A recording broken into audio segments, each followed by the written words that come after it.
अभी तक की परिस्थिति जैदी साहब आपको क्या दिखाई दे रही है? देखिए, ये तो एक्सपेक्टेड था क्योंकि एक सेट पैटर्न है कि जब लास्ट टाइम 12 डे वॉर हुआ था तो नेगोशिएशंस के बीच में ही जब नेगोशिएशंस एक कंक्लूडिंग मोड पे पहुंच रहा था कि ओमानी फॉरेन मिनिस्टर बोल रहे हैं कि ईरान अपना स्टॉक पाइल देने के लिए तैयार हो गया है, वो एक बहुत इस लेवल का एनरिचमेंट करेगा कि उससे कभी न्यूक्लियर बॉम्ब नहीं बन सकता। तो पिछली बार भी यही चीज़ हुआ था 12 डे वॉर में और इस बार भी यही हुआ है। पिछली बार ये क्लेम किया गया था कि सिर्फ इजराइल ने अटैक किया है, अब की बार ये यूएस और इजराइल का जॉइंट ऑपरेशन है। तो it's a clear cut aggression. तो इसमें इसका मकसद है रेजिम चेंज, एग्रेशन शब्द का इस्तेमाल। यस इट्स एन एग्रेशन या वर्चस्व। हाँ, वर्चस्व। यस एग्रेशन, क्योंकि मिडिल ईस्ट में सारे जितने मिडिल ईस्ट पावर्स हैं सब आइदर दे आर लैकी ऑफ यूएस एंड इजराइल। तो Iran is the last standing, आखिरी है वो, तो उसको अब वो न्यूक्लियर पावर। सारे मेहमान हमारे साथ बने हैं। इस बीच एक बड़ी खबर यूएई से, इस वक्त की बहुत बड़ी खबर आपको बता दें, यूएई ने ईरानी मिसाइल्स को गिराया है। जी हां, यह दावा किया गया है यूएई की तरफ से ईरानी मिसाइल्स को मार गिराया है, और जबकि एक शख्स की इसमें जान भी गई है। तस्वीर तो देखिए, लगातार सायरन बज रहा है और 6-7 देश जो है इसमें इन्वॉल्व हो चुके हैं। जीवा भाई बंकर में पहुंचे हुए हैं, निश्चित तौर पर वहां भी सायरन चल रहा है। लेकिन एक छोटा सा रिएक्शन हम ले लेते हैं कमर आगा साहब से। कमर आगा साहब, ये बताइए, रूस की एंट्री कब हो रही है? रूस और चाइना क्या सपोर्ट करने जा रहे हैं? सिर्फ बयानबाजी। मेरा ख्याल है ये लोग कहाँ आएंगे। रशिया अपनी जिद में फंसा हुआ है, चाइना कभी इस तरह के काम नहीं करता और ये इतनी बड़ी पावर नहीं है धोखे दोनों। हाँ, जो कुछ भी है ये उनको कम्युनिकेशन सिस्टम्स वगैरह दे सकते हैं, मदद कर सकते हैं, वेपन की सप्लाई कर सकते हैं। हो सकता है पहले भी कर दी हो, जैसी रिपोर्ट्स आई थी। इससे ज़्यादा मुझे हो सकता है कुछ पैसे से मदद कर दें चाइना, लेकिन कितना होगा ये कहना मुश्किल है। और दूसरी बात ये कि ये अमेरिका से इनका आने का मतलब ये है कि अमेरिका से युद्ध करना, तो वो संभव मुझे नहीं लगता कि ऐसा हो पाएगा। लौटते हैं आपके पास। जीवा भाई भी लगातार इजराइल से हमारे साथ जुड़े हुए हैं, बंकर की तरफ दाखिल हो रहे हैं। जीवा भाई, वहां पर जो परिस्थितियां दिखाई दे रही हैं, वहां पर आपको ये एडवाइस किया गया है कि आप बंकर में पहुंचे। कितने लोग इस वक्त वहां आपके आसपास हैं? हालांकि सन्नाटे की भी एक स्थिति आसपास के क्षेत्र में दिख रही थी, लेकिन कोई कंसर्न, चिंता इस वक्त वहां पर लोगों के भीतर है? एक्चुअली ये जो ईरान का वॉर लास्ट टाइम में हुआ था, तब भी ईरान की ओर से जो लॉन्ग रेंज मिसाइल इजराइल में अटैक था, तो उसमें लॉस्ट ऑफ लाइफ भी हुआ था, डैमेज भी हुआ था, कुछ बिल्डिंग भी गिरे थे। तो जब भी यमन की ओर से या लेबनान की ओर से या गाजा की ओर से जो मिसाइल आती है, उससे ज़्यादा पावरफुल मिसाइल ईरान की ओर से इजराइल में आई थी और वो अटैक हुआ था और उसमें अच्छा खासा डैमेज भी हुआ था इजराइल में। तो ईरान की अभी जो सिचुएशन है वो ज़्यादा सीरियसली हम लोग लेते हैं। हम कोई ऐसा नहीं सोचते कि जो IDF इजराइल डिफेंस मिनिस्ट्री की ओर से हम लोगों को बताया जा रहा है, अलर्ट भेजा जा रहा है, हम लोगों को शटलर में रहने को बोला जा रहा है, तो सब लोग वो फॉलो अप करते हैं और ज्यादा सीरियसली फॉलो अप करते हैं जी, क्योंकि वो लॉन्ग रेंज मिसाइल रहती है और वो डैमेज कर सकती है, वो लॉस्ट ऑफ लाइफ। बिल्कुल जीवा जी, आप नजर बनाकर रखिएगा, दोबारा आपका रुख करेंगे। एक छोटा सा रिएक्शन लेंगे हम मेजर जनरल जीजे द्विवेदी जी से। द्विवेदी साहब, आपसे जानना चाहेंगे, देखिए डोनाल्ड ट्रंप ने तो अब ये सब करा दिया, 6-7 देश तो अब इसमें इन्वॉल्व हो गए, लेकिन हमने अभी तक जो सुना था या जो अभी देखा है, मिलिट्री बेस जहां पर भी है, यूएस की उपस्थिति जहां पर भी है, ईरान वहां टारगेट करेगा या कर रहा है, लेकिन जहां जहां नहीं भी है वहां भी टारगेट कर रहा है। तो जो निर्दोष है वो भी लपेटे में आएंगे। किस तरह से आप इसको देख रहे हैं? देखो, युद्ध में कोई ऐसी सीमा रेखा नहीं होती है। युद्ध में पूरा जो बैटल फील्ड है वो ओपन होता है, और आज आप ये नहीं कह सकते कि अटैक जो है सिर्फ बेसिस पे हो सकता है, अटैक बेसिस के बाहर भी हो सकता है। तो इसलिए ये देखे जाते हैं कि हर एक देश अपने टारगेट लेता है। आप अंधाधुंध मिसाइल नहीं दागते हैं, आप पहले टारगेट सिलेक्शन करते हैं और टारगेट सिलेक्शन के बाद जो आप टारगेट इंगेज करते हैं। तो जहां भी वो टारगेट देखते हैं कि टारगेट की अहमियत है या उसकी इंपॉर्टेंस है, वो टारगेट जो है वो इंगेज किए जाते हैं। और एक सवाल आपने और भी किया था कि क्या रशिया या चाइना इसके बीच में आएंगे? वो नहीं, इसके बीच में डायरेक्टली नहीं आएंगे, क्योंकि चाइना आज तक कभी किसी के युद्ध में एक्सरसाइज तो किया था सर अभी कुछ दिन पहले ही, वो सिर्फ क्या दिखाने के लिए?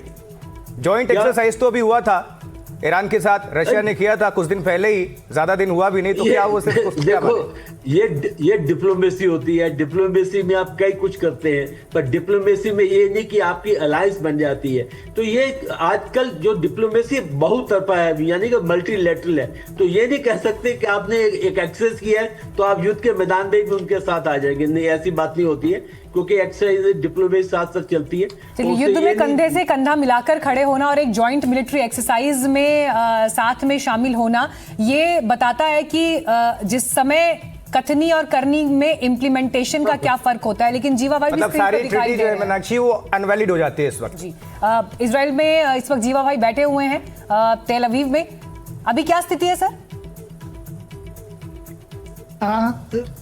जस्ट फ्यू सेकंड पहले जो सायरन चालू हो गए थे, तो ये सायरन के बाद हम लोगों को अभी वेट करना पड़ेगा कि आप सुन रहे हैं, आवाज आया हो?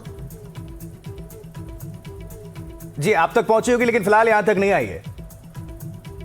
हाँ, ओके। तो अभी हम जो रहते हैं उसके आसपास ही कहीं मिसाइल का आवाज आ रहा है। ठीक है सर, लौटते हैं। जैदी साहब, यहाँ पर एक बड़ा सवाल ये भी है, बातचीत जो नहीं हो पाई उसके पीछे महत्वपूर्ण पॉइंट मिसाइल्स का था। परमाणु प्रोग्राम जो उनका चल रहा है उसको लेकर वेस्ट की कड़ी आपत्ति थी, लेकिन ईरान की तरफ से स्टैंड हमेशा ये रहा है कि हमारी सॉवरेनिटी की बात है, एज ए नेशन हमारी इंडिपेंडेंस की बात है।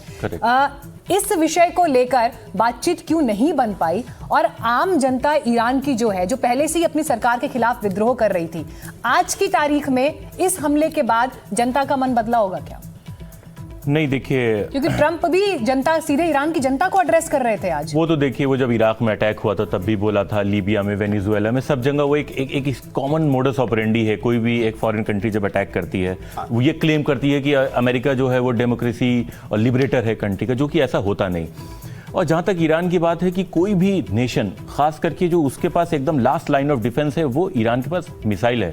उसके पास अच्छा एयर डिफेंस सिस्टम नहीं है, उतने न्यूक्लियर वेपन्स उन्होंने बनाए नहीं है जो वो क्लेम करते हैं। कितनी दूरी की मारक क्षमता तक की मिसाइल्स ईरान के पास थी जिस पर अमेरिका को आपत्ति हो रही थी, या इजराइल जिस पर आपत्ति जता रहा है? देखिए, ईरान के पास, मतलब खबरों में हम 2000 किलोमीटर तक की रेंज सुन रहे हैं। 2000 किलोमीटर तक की रेंज है। आयतुल्ला खामनाई ने अपने ही बयान में ये कहा है कि हमने फॉर द रिलीजियस रीजंस और फॉर द प्रैक्टिकल रीजन हमने उसकी लिमिट रख रखी है कि हमारा जो सबसे बड़ा थ्रेट है वो इजराइल है, और इजराइल का जो आउटपोस्ट है, अमेरिकन बेसिस हैं, वो सब कवर्ड हैं। ट्रंप ने क्लेम करना शुरू किया विदाउट एनी बेसिस कि ये मिसाइल्स इजराइल यूएस के मेन लैंड तक पहुंच सकती हैं, और विदाउट किसी भी एविडेंस के। तो आप क्लेम तो कुछ भी कर सकते हैं, एक अटैक के लिए माहौल बनाने के लिए आप कुछ भी बिल्डअप कर सकते हैं, पब्लिक अपोजिशन कर सकते हैं, आप कह सकते हैं। और 30 साल ये न्यूक्लियर, जो कि ईरान न्यूक्लियर बम बना रहा है, ये क्लेम अगर आप पहली बार देखेंगे 30 साल पहले शुरू हुआ था। हर साल ये रिपीट किया जाता है कि Iran is 10 days away from nuclear weapon. ये 10 दिन, ये 30 साल से कभी पूरा नहीं हुआ। ठीक है सर जी साहब, जरा अब हम भारत के परिप्रेक्ष्य में बात कर लेते हैं। कमर आगा साहब, ये बताइए जरा कि अब भारत की भूमिका को कैसे देखते हैं, क्योंकि देखिए जो अटैक कर रहा है, जहां अटैक हो रहा है, सभी देशों से भारत के रिश्ते बहुत मधुर हैं, बहुत अच्छे हैं, चाहे अमेरिका से हो, चाहे इजराइल से हो, चाहे ईरान से हो, सऊदी अरब से हो या दुबई से हो। मिडिल ईस्ट में अब भारत की दमक दुनिया जानती है, लेकिन किस तरह से आप देखते हैं यहां से हमारी डिप्लोमेसी को? भाई, हमारी डिप्लोमेसी यही होगी, अपील करेंगे कि बातचीत कि फौरन शुरू होनी चाहिए, युद्ध बंद होना चाहिए। मैंने पहले भी बताया कि भारत युद्ध के खिलाफ है। प्रधानमंत्री मोदी जी ने प्रेसिडेंट पुतिन से कहा था कि युद्ध का काल समाप्त हो चुका है, युद्ध से मसले हल नहीं होते, आप तुरंत बातचीत कीजिए। तो भारत का ये तो एक कांस्टेंट स्टैंड है, लगातार बना हुआ है। दूसरी बात ये कि इस क्षेत्र में हमारा बहुत बड़ा इंटरेस्ट है, इतने लोग हैं हमारे, इतना इन्वेस्टमेंट आता है, यहाँ से हमारा तेल की सप्लाई है, हमारी इकनॉमी पे सीधा असर है। भारत, मैं समझता हूँ कि यूनाइटेड नेशंस में या कुछ देशों के साथ मिल के इस तरह की अपील ज़रूर करेगा, स्वयं भी करेगा कि युद्ध विराम की बात करेगा। और जहाँ तक सवाल है कि खुद भारत इसको ज्वाइन करे, तो मुझे नहीं लगता कि ऐसा होगा कि भारत अपनी सेना भेजे। ये भारत की पॉलिसी कभी नहीं रही है किसी जगह। भारत ने हमेशा अपनी सेना शांति स्थापित करने के लिए अलग अलग देशों में भेजी थी। ज़ैदी साहब, एक रिस्पांस में इस पर आपका और चाहूंगी। देखिए, अभी हम देख रहे हैं कि अफगानिस्तान और पाकिस्तान के बीच क्या स्थिति है। रशिया यूक्रेन चलिए पास्ट से शुरू हुआ, लेकिन परिस्थितियां बिल्कुल कंप्लीटली कंट्रोल में तो नहीं आई उसके बाद भी। फिर हम यहाँ देख रहे हैं कि एक मोर्चा यहाँ खुल गया है। दुनिया में इस वक्त युद्ध के जो हालात अलग अलग जगहों पर बने हुए हैं, ये कितनी अनसर्टेनिटी, कितनी अनिश्चितता सबके लिए लेकर आ रहे हैं? देखिए, जहाँ तक ये रशिया यूक्रेन का बात है, वो तो लगभग 2 साल से ज़्यादा से वहाँ पे वॉर चल रही है। पाकिस्तान अफगानिस्तान में तालिबान के बीच में जो वॉर चल रही है वो एक कंटेन हो जाएगी, ठीक है, एक लिमिटेड स्ट्राइक। बट ये वाला जो है ये एक रीजनल वॉर है। इसमें अमेरिका, इजराइल इन्वॉल्व है, ईरान पे अटैक कर रहा है। ईरान ने पूरी गल्फ कोऑपरेशन काउंसिल कंट्रीज पे अटैक किया, और वो भी क्योंकि वो उनके लैंड पे अटैक किया तो वो भी एक रिटेलिएशन करेंगे। तो it's going to be a full regional war. और अभी हम जैसे जैसे चीज़ें अपडेट होंगी, पता लगेगा कि अभी कितनी कैजुअलिटीज हुई हैं, कौन सीनियर लीडर्स मारे गए हैं। अभी तक कोई गवर्नमेंट का बयान नहीं आया है, क्योंकि इजराइल, लेकिन बड़े इंपॉर्टेंट एरियाज को टारगेट किया गया। सुप्रीम कोर्ट टारगेट हुआ है, रक्षा मंत्रालय टारगेट हुआ है, खुफिया विभाग ईरान में टारगेट हुआ है। अभी कुछ देर पहले हमारे साथ जाफरी साहब जुड़े हुए थे वहां से, उन्होंने इन सब चीजों पर हमें अपडेट भी किया। लेकिन ये बातें वाकई चौंकाती हैं। पॉइंट 1।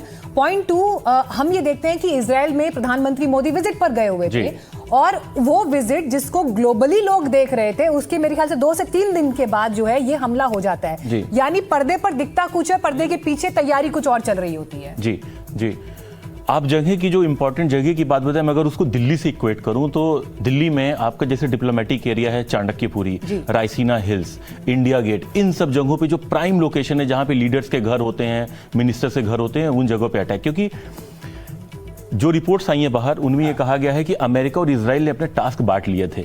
इजराइल ने पूरी लीडरशिप को टारगेट किया और अमेरिका ने जो मिसाइल लॉन्चर्स थे, न्यूक्लियर साइट से, उनको टारगेट किया। अब ये अगले दिनों में कैसे इवॉल्व होगा, ये देखने वाली चीज है। बिल्कुल, लगातार बड़ी खबरों को दर्शकों तक पहुंचा रहे हैं और तमाम मेहमान भी हमारे साथ जुड़े हुए। ब्रेकिंग न्यूज ये आ रही है कि ईरान और इराक के बीच बातचीत शुरू हो गई है। वार्ता का दौर शुरू हो चुका है, टेबल टॉक जिसे कहते हैं। यूएस इजराइल के हमले के बीच ये बातचीत, और ये एक अच्छी पहल आप कह सकते हैं। दोनों देशों के विदेश मंत्री, ये जानकारी मिल रही है, ईरान और इराक के बीच बातचीत शुरू हो चुकी है।